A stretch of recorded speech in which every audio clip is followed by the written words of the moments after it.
अस्सलाम वालेकुम गाइस, उम्मीद करता हूँ आप सब खैरियत से होंगे। गाइस, हमारा सोशल मीडिया मार्केटिंग का कंप्लीट कोर्स चल रहा है। इस वीडियो में मैं आपको बताऊंगा कि फेसबुक पेज को आप ऑर्गेनिक वे में किस तरह से ग्रो कर सकते हैं। वैसे तो फेसबुक पेज को ग्रो करने के लिए हमें पेड एड्स की ही बेहतरीन ऑप्शन नजर आती है, लेकिन कुछ टिप्स शेयर करूंगा जिसमें आप ऑर्गेनिकली भी पेज को ग्रो कर सकते हैं और अच्छे खासे रिजल्ट हासिल कर सकते हैं। तो गाइस, सबसे पहले है जी कि आपने अपने फेसबुक पेज की इन्फॉर्मेशन को कंप्लीट करना है। जिस तरह से हमने देखा था कि इसमें हमने कवर फोटो और फिर लोगो ऐड किया। इसके अलावा बिजनेस इन्फॉर्मेशन जैसे कि ईमेल एड्रेस और फिर इंट्रोडक्शन इसमें डाला कि ये पेज किस अबाउट है। जब पर्सन आपके पेज के ऊपर आएगा तो उसने सबसे पहले यही विजिट करना है कि आपका पेज किस बारे में है। अगर आपका कोई सर्विसेज पेज है तो वो देखेगा कि कौन कौन सी सर्विसेज आप प्रोवाइड कर रहे हैं। और देन फिर अगर आपने इसमें अपना सीट call to action button add किया होगा तो वो उसके थ्रू आपसे कॉन्टैक्ट कर सकेगा। तो आपने अपनी जो फेसबुक पेज की इन्फॉर्मेशन है सबसे पहले इसको कंप्लीट करना है, इसको ऑप्टिमाइज करना है। नेक्स्ट है जी follow a colour scheme. Page पे कंटेंट अपलोड करते हुए आपने एक कलर स्कीम को फॉलो करना है। सबसे पहले लोगो और कवर फोटो भी आपने उसी कलर स्कीम को फॉलो करते हुए बनानी है, फिर उसी को फॉलो करते हुए आपने कंटेंट अपलोड करना है। इसकी एग्जांपल देख लेते हैं।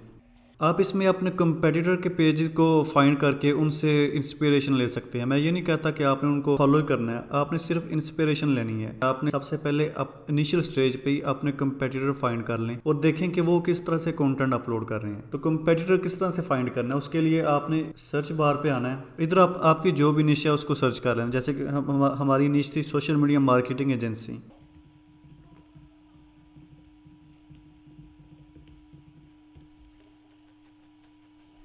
तो यहाँ से आपने पेजेस सेलेक्ट कर लेना है।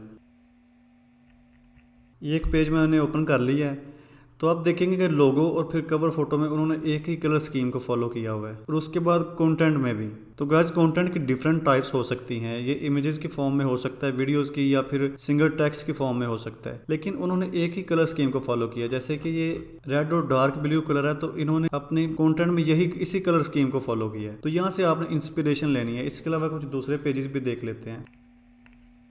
ये हमारी नीश से रिलेटेड एक और पेज है, मैंने इसको ओपन कर लिया है। तो गाइस, इन्होंने भी एक ही सिंगल कलर स्कीम को फॉलो किया है। किसी ब्रांड को बिल्ड करने के लिए सबसे पहले एक कलर स्कीम फॉलो करके आपने उससे रेलिवेंट फिर बाकी कंटेंट आप डिफरेंट कैटेगरीज का इस पे पब्लिश कर सकते हैं। और सेकंड बात यह है कि कंपेटिटर को फाइंड करना है आपने और सिर्फ इंस्पिरेशन लेनी है। और ऐसा भी नहीं कि उसी जैसे कि इन्होंने कंटेंट अपलोड किया हो तो एक ये भी मिस्टेक करते हैं अक्सर लोग कि कंपेटिटर के ही कंटेंट को उठा के अपने पेज पे अपलोड कर लेते हैं। तो गाइस, आपने यहाँ से कंटेंट के लिए एक आइडिया ले सकते हैं, लेकिन आपने अपने ही क्रिएटिव यूज़ करना है और अपना ही कंटेंट यूज़ करना है।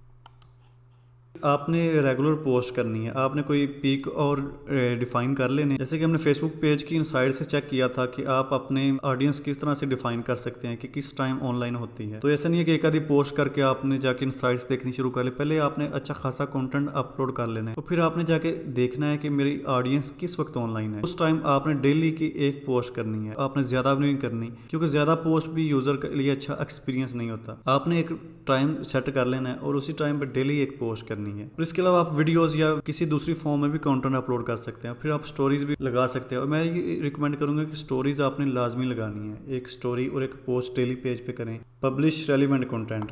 तो ये रेलिवेंसी बहुत इंपॉर्टेंट स्टेप है। ऐसा नहीं है कि एक नीश से रिलेटेड आपका पेज है तो आप दूसरी तरह का कंटेंट उस पर अपलोड करें। मिसाल के तौर पे मेरा एक क्लोथिंग स्टोर है, कुछ अर्सा मैं क्लोथिंग से रिलेटेड उस पर कंटेंट अपलोड कर रहा हूँ, लेकिन उसके बाद मैं किसी दूसरी नीश से जैसे कि रेस्टोरेंट से रिलेटेड या फिर कोई भी अदर नीश से रिलेटेड कंटेंट अपलोड करता हूँ, तो ये एक बहुत बुरा यूज़र एक्सपीरियंस होगा।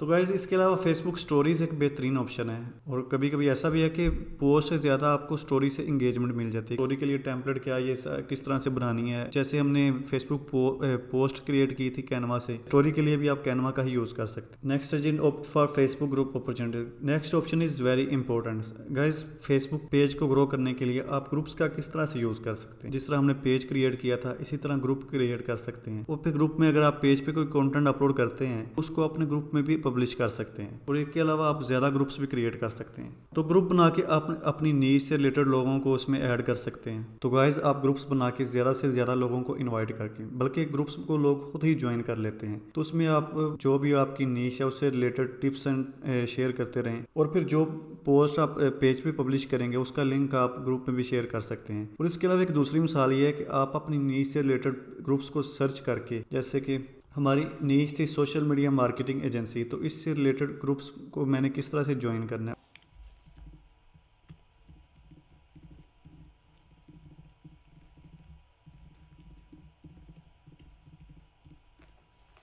अच्छा जी, यहाँ से मैं आऊँगा ग्रुप्स की ऑप्शन पे। तो गाइस ये मेरी नीच से रिलेटेड ग्रुप्स यहाँ पे मुझे शो हो रहे हैं। तो जो पब्लिक ग्रुप्स हैं उनको आपने ज्वाइन कर लेने, तो इसको मैं ज्वाइन कर लेता हूँ। सबसे पहले तो आपका जो ग्रुप है ये पब्लिक होना चाहिए। यहाँ से आप चेक कर सकते हैं कि ग्रुप पब्लिक है या प्राइवेट है। तो जो पब्लिक ग्रुप होगा उसको आपने सबसे पहले ज्वाइन कर लेना है। ये ग्रुप एडमिन या मॉडरेटर आपको ना आपका इनविटेशन एक्सेप्ट कर लेगा कुछ में, और कुछ वैसे ही आपको ज्वाइन हो जाते हैं। तो इसमें किस तरह से आपने अपना कंटेंट अपलोड करना है, एक दफ़ा के लिए मैं इसी पेज पे आ जाता हूँ। गाइस जैसे कि ये आपका पेज है, इस पोस्ट को आपने ग्रुप में कैसे शेयर करना है, तो मैं इस पोस्ट का ये लिंक कॉपी कर लूँगा और यहाँ पे इसको पेस्ट कर दूँगा और उसके बाद पोस्ट कर दूँगा। तो मुमकिन है कि इस पेज पे जितने भी मेंबर्स हैं ये सोशल मीडिया मार्केटिंग में इंटरेस्टेड होंगे, और उसी नीच से रिलेटेड मैंने एक पोस्ट यहाँ पे कर दिया, तो मुझे यहाँ से मैक्सिमम इंगेजमेंट मिल जाएंगे। गाइस यहाँ पे एक बात आपने ज़रूर समझनी है, अपनी पोस्ट का लिंक किसी ग्रुप में शेयर करते हुए आपने अपनी आईडी का यूज़ नहीं करना। आपने अपनी कोई दूसरी आईडी क्रिएट करनी है जिससे आप पेज के एडमिन ना हो, क्योंकि आपने अपनी आईडी से पेज क्रिएट किया हुआ है तो उस आईडी से आपने शेयरिंग नहीं करनी। आपने किसी दूसरी आईडी का यूज़ करना है, फिर उस आईडी से आप अपने पेज के लिंक को कॉपी करके ग्रुप्स में शेयर कर सकते हैं। तो इस तरह आपको मैक्सिमम रिजल्ट्स मिल सकते हैं। आपने अपनी नीच से रिलेटेड ग्रुप्स को ही ज्वाइन करना है। जैसे कि हमारी सोशल मीडिया मार्केटिंग एजेंसी नीच थी, तो मैंने उसी रिलेटेड ही ग्रुप्स ज्वाइन किए हैं, क्योंकि जिन लोगों ने लाइक किया है वो सोशल मीडिया मार्केटिंग या कोई क्लोथिंग स्टोर है तो वो क्लोथिंग स्टोर स्पेसिफिक, या कोई इसके अलावा कॉस्मेटिक्स का कोई ग्रुप्स है तो वो उसी पर्टिकुलर ग्रुप में ही लोग इंटरेस्टेड थे। तो आप यहाँ से जाके किसी दूसरे ग्रुप में शेयर नहीं कर सकते। और दूसरा ये है कि आपने पब्लिक ग्रुप्स में शेयर करना है, प्राइवेट ग्रुप्स में हो सकता है कि आपको अलाउ ना करें, और पब्लिक ग्रुप्स में भी सब आपको ये अलाउ नहीं करते कि आप अपना इस तरह कंटेंट शेयर करें। अच्छा जी सर, उसके बाद है जी use hashtag in the right way. Guys Facebook पे जब भी पोस्ट करनी है, किसी भी तरह का कंटेंट शेयर करना है, तो आपने हैशटैग का यूज़ करना है। इस वक्त हैशटैग से उतनी ज़्यादा रीच नहीं मिलती, लेकिन फिर भी थोड़ी बहुत मिल जाती है। तो आपने राइट हैशटैग यूज़ करना है। जैसे कि हमारी नीच थी सोशल मीडिया मार्केटिंग एजेंसी, इस नीच से रिलेटेड इसमें आप digital marketing agency, content writing या ब्लॉगिंग इस तरह के भी कीवर्ड्स यूज़ करते हैं, क्योंकि ये सब डिजिटल मार्केटिंग के अंदर ही आते हैं। तो आपने रेलिवेंट हैशटैग यूज़ करने हैं। तो रेलिवेंट हैशटैग कैसे रिसर्च करने हैं वो इंशाल्लाह मैं नेक्स्ट क्लास में आपको बता दूंगा। इस वीडियो को मैं यहीं पर ख़त्म करूँगा। अल्लाह हाफिज़।